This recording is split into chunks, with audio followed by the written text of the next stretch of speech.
General Hospital spoilers Jason's kidnapping clue. Digs for Anna truth. When no bone differently will. Dalton busts Rocco in the lab. Danny and Charlotte fear. Hey lovely viewers, welcome to my channel, and please hit the subscribe button for more update. General Hospital spoilers Jason's kidnapping clue. Digs for Anna truth. When no bone differently will. General Hospital spoilers allude that Jason Morgan may get a hijacking indication and dig for the Anna Devane verity. When no bone differently will. Could Jason connect some blotches and eventually realize commodity is amiss? It's strange that so numerous characters are willing to accept this bogus story about Anna being pulled back into the WSB for a classified assignment. Laura Collins was at least a little thwarted by Anna skipping the usual leave of absence protocol and abandoning her police manager job out of nowhere. Still, Laura has bigger problems to contend with right now, so we'll cut her some slack for letting it go and not digging any deeper. That said, someone easily needs to take a near look at the situation, so perhaps that someone could be Jason. The show has surely spent some time developing Jason and Anna's bond, so he may end up figuring out she's in trouble. The voice that sounded like Caesar Faison told Anna to be at peace since she was on her way to a new life, so she presumably won't be chained to a president indefinitely. There may be a moment when Anna can ever find a way to communicate with the people she left before back in Port Charles. Anna might try to get a communication to Jason and warn him to the fact that she's wedged in a mess.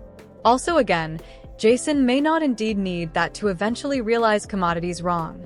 The fact that Anna apparently got dragged into this critical WSB charge may leave Jason unsettled and wondering if it had commodity to do with his Faison gaslighting proposition. Of course, Jason doesn't trust Jack Brennan and may not be willing to take his word for it when it comes to this WSB assignment. General Hospital suckers know Brennan got a phone call from someone who sounded like Anna, but Jason may question if the call was legal or commodity made with AI. Anyhow, there could be some hints along the way that raise red flags for Jason and point to disturbing Anna news. Will Jason vault into action at some point and try to track Anna down? Maybe Britt Westbourne could get tangled up in Jason's hunt to find Anna, since it'd bring an occasion for them to grow closer while working together. General Hospital spoilers say Anna could use a deliverer or two, so stay tuned for updates on whether Jason and perhaps indeed Britt will help her. General Hospital Wednesday, November 12th recap. Dalton busts Rocco in the lab. Danny and Charlotte fear. General Hospital recap for Wednesday, November 12th, reveals that Professor Henry Hink Dalton busted Rocco Falconeri in the lab as Danny Morgan and Charlotte Cassadines panicked.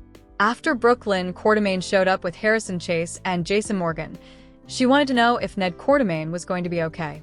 Britt Westbourne was blunt about Ned's Widowmaker situation and felt that Portia Robinson was being exorbitantly conservative by staying on his bypass surgery, which demanded to be now.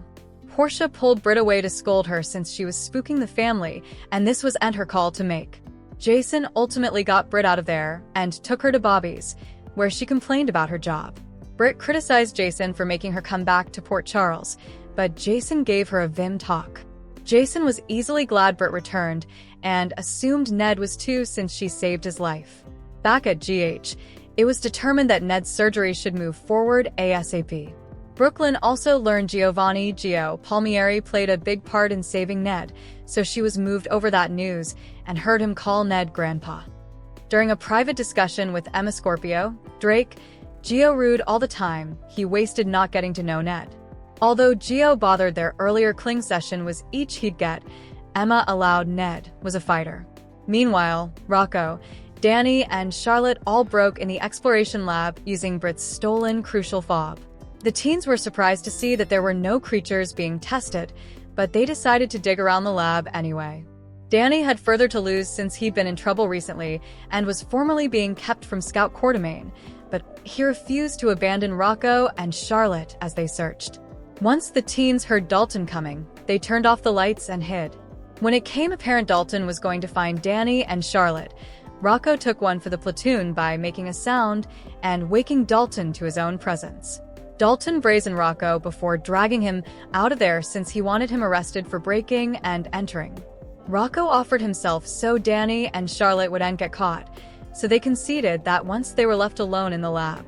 It wasn't long until Charlotte and Danny showed up at Bobby's with Rocco updates.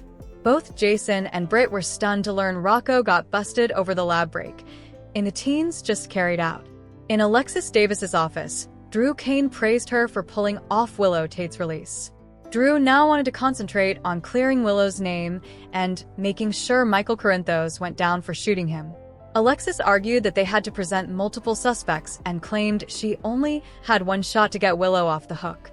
Drew still felt Michael should be criticized and eventually brought Martin Gray, Michael E. Knight, in ASCO counsel to help pull that off. Alexis spoke with Martin intimately and got him to see effects her way, so Martin agreed that he'd try to move Drew, too. That said, Martin principally advised Alexis to brace for Drew's wrath if her Willow's strategy failed in court. At the Metro Court auditoriums, Wiley Corinthos saw Willow standing in the distance and ran into her arms. Willow approached Michael and Jacinda Bracken's table with Wiley, so that brought pressure each around. Willow took some subtle dabs at Jacinda before learning she was Nina Reeves' new adjunct. That led to Willow assuming Michael had commodity to do with that. Michael ultimately suggested it was time to head home and get Wiley in bed, but Wiley wanted Jacinda to come so she could meet his stuffed spider. After Jacinda and Michael got on board, it gave Willow another reason to cloud. Willow intimately called Michael out for letting Wiley be a rounding companion and blustered about knowing he was the bone who planted that gun in her room. After Michael wrapped up his battle with Willow, he'd a far more affable bone with Jacinda in the Quartermain kitchen. Michael admitted he wanted the kiddies to meet Jacinda anyway and got evidence that no one could dispute their justification story. Back with Willow, she complained to Drew about everything that just went down with Michael. Drew felt confident that Michael would go down for shooting him, and also Willow would be in charge of the kiddies again. Despite Laura Collins' disapprobation over Martin changing Monica Quartermain's will, she appreciated his support ahead of the mayoral debate. There was some talk about Laura appointing Dante Falconeri to fill in for Anna Devane as PCPD's police manager. Laura knew Ezra Boyle would try to use that against her since Dante was Sonny, the tough AS son. Laura bothered about Rocco getting caught in the crossfire since he was both her grandson and Sonny Corinthos' grandson. Laura also traded brickbats with Ezra before Dalton ultimately dragged Rocco in and called for his arrest over the lab break. Heft. General Hospital spoilers say Laura will have some fires to put out, so stay tuned. Thanks for watching these videos. Please hit the subscribe button for more updated news.